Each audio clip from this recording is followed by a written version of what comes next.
ओम अष्टांग योग के विशेष सत्र में आज हम देखेंगे आसन के बारे में। महर्षि पतंजलि ने आसन के बारे में वर्णन करते हुए बोला है स्थिर सुखम आसनम, मतलब जिस भी स्थिति में आपको स्थिरता प्राप्त होती है, जिस आसन में आपको स्थिरता प्राप्त होती है उसी को आसन कहते हैं। इसी के बारे में चर्चा करते हुए महर्षि घेरण्य ने बताया है कि आसनेन भवेत दृढ़म, मतलब हम आसन का अभ्यास अगर करते हैं तो हमारे शरीर को दृढ़ता आती है। आसन का अभ्यास एनाटॉमिकली अगर देखा जाए तो हमारे पोस्चर्स को सही तरीके से मेंटेन करने के लिए बहुत उपयोगी है। आसन कई बार हम देखते हैं कि जो सिद्ध पुरुष है, जो ऋषि मुनि है, वो ध्यान साधना करने के लिए एक विशिष्ट आसन में बैठते हैं जिसे हम पद्मासन कहते हैं।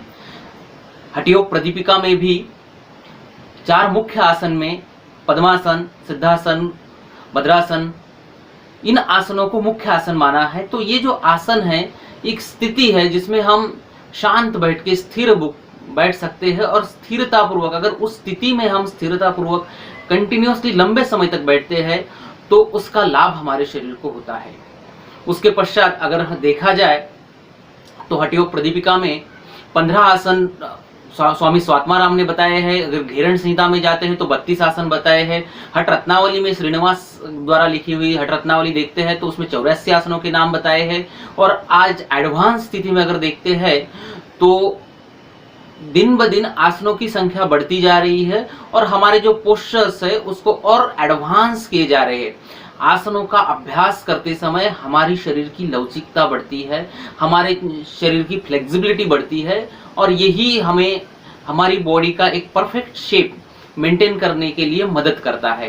तो आसनों का जो अभ्यास है वो बहुत जरूरी होता है एक योगी के लिए, एक योग के अभ्यास करने वाले छात्रों के लिए, या हमारी हेल्थ निरंतर अच्छी रहे ये सोचने वाले सभी के लिए आसन का अभ्यास महत्वपूर्ण होता है।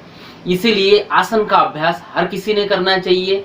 नित्य नियम से सुबह कम से कम 2 से 4 प्रकार के आसन, कुछ आसन बैठे हुए, कुछ पीठ पर लेटे हुए, कुछ पेट पे लेटे हुए और कुछ खड़े हुए आसनों का अभ्यास करना चाहिए, जिसकी वजह से आपका जो एनाटॉमिकल स्ट्रक्चर है वो सही तरीके से मेंटेन होगा, शरीर में अलग अलग व्याधि जमा नहीं होंगे और साथ में वात व्याधि की शिकायत नहीं होगी। सिर्फ आसनों के अभ्यास से भी हमें वात व्याधि में फायदा हो सकता है।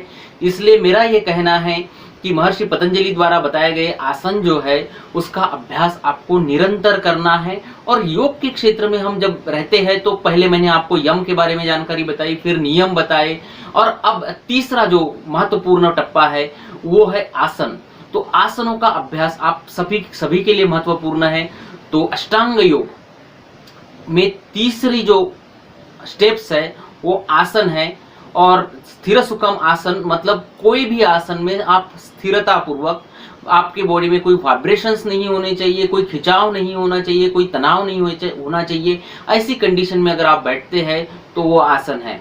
इसमें आप उष्ट्रासन कर सकते हो। आसनों का राजा है शीर्षासन। शीर्षासन का अभ्यास करोगे तो आपको बालों से संबंधित दिक्कतें कम होगी। आंखों के लिए वो बहुत उपयुक्त है। जो लोग शीर्षासन नहीं कर सकते उनके लिए सर्वांगासन है। सर्वांगासन का भी अभ्यास बहुत अच्छा होता है आंखों के लिए एवं बालों के लिए। उसके पश्चात फ्लेक्सिबिलिटी बढ़ाने के लिए हलासन है, अर्ध हलासन है, उत्तान पादासन है। सूर्य नमस्कार भी अगर हम करते हैं तो उसमें 12 आसन होते हैं।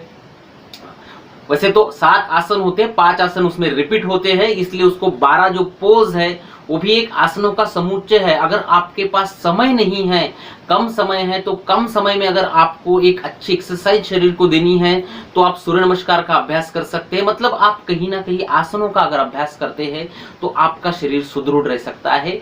और महर्षि पतंजलि ने इसीलिए तीसरा और महत्वपूर्ण पार्ट जो बताया है अष्टांग योग में वो आसन है। अगले अभ्यास में हम देखेंगे प्राणायाम के बारे में। तब तक के लिए आप मेरा वीडियो देखते रहिए। धन्यवाद।